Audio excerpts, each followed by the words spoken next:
नमस्कार, मैं हूं आपके साथ ज्योति कन्नौजिया। आइए नजर डालते हैं दिन भर की फटाफट खबरों की ओर। विपक्षी गठबंधन की एकजुटता पर लगातार सवाल उठ रहे हैं। वहीं इस गठबंधन में प्रधानमंत्री के चेहरे को लेकर राजनीति जारी है। इस बीच कांग्रेस नेता शशि थरूर ने साफ कर दिया है कि एक साथ या एक दूसरे के खिलाफ प्रचार कर रहे विपक्षी दल लोकसभा चुनाव के बाद साथ आ जाएंगे। उन्होंने कहा कि विपक्षी गठबंधन की सरकार में लोगों को ऐसा प्रधानमंत्री मिलेगा जो सबको समान भाव से देखता है और दूसरों की बात सुनता है।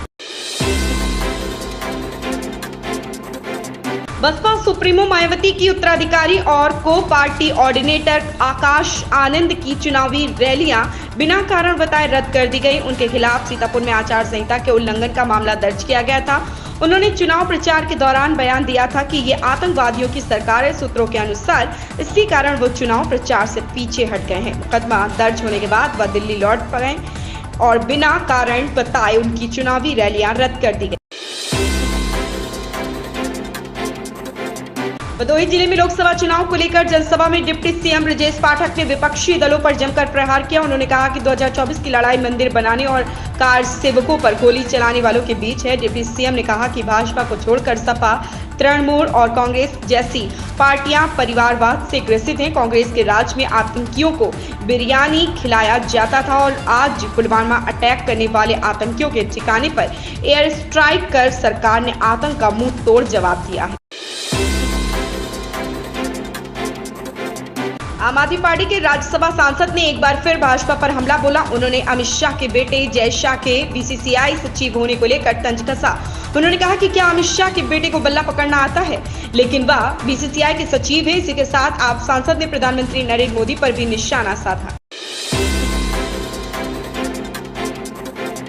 कर्नाटक की राजनीति में हलचल मची हुई है। कई महिलाओं से यौन शोषण के आरोप झेल रहे पूर्व प्रधानमंत्री एचडी देवेगौड़ा के पोते प्रज्वल रेवन्ना की मुश्किलें बढ़ती जा रही। उनके खिलाफ दुष्कर्म की धाराओं में केस दर्ज हो गया है। वहीं प्रज्वल रेवन्ना और उनके पिता एचडी रेवन्ना के खिलाफ एक बार फिर लुकआउट नोटिस जारी किया गया है। इसकी जानकारी खुद गृह मंत्री जी परमेश्वर ने दी है।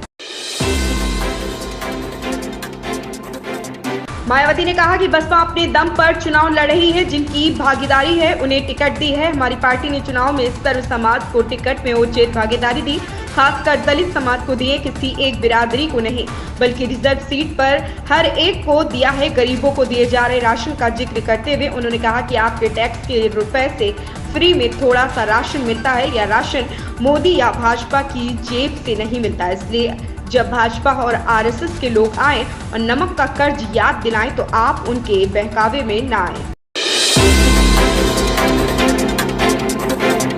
लोकसभा चुनाव को लेकर राजनीतिक दलों में आरोप प्रत्यारोप का दौर जारी है। इस बीच कांग्रेस पार्टी एक बार फिर अपने नेता राहुल गांधी के बचाव में उतर आई है। कांग्रेस अध्यक्ष मल्लिकार्जुन खड़गे ने शुक्रवार को पीएम मोदी पर निशाना साधा। उन्होंने कहा कि भाजपा के आइकन लाल कृष्ण आडवाणी और अटल बिहारी वाजपेयी 2 सीटों से लोकसभा चुनाव लड़ चुके हैं। वहीं खुद पीएम मोदी ने साल 2014 के आम चुनावों में 2 सीटों से चुनाव लड़ा था।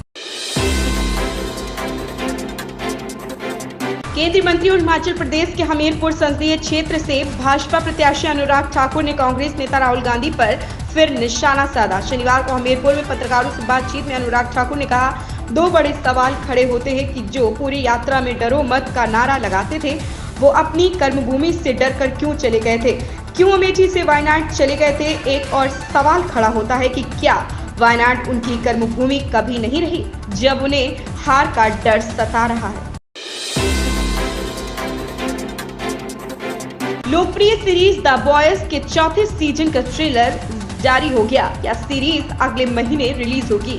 आज जारी हुआ इसका ट्रेलर काफी रोमांचक और रोंगटे खड़े कर देने वाला है। बिली बूचर कार्ल अर्बन को अपनी पिछली गलतियों का एहसास होता है और अपने पास बचे बेहद कम समय में वह दुनिया को बचाने की ठानता है। ट्रेलर में भरपूर एक्शन है, लेकिन कहीं कहीं हल्के फुल्के कॉमेडी के छींटे भी हैं।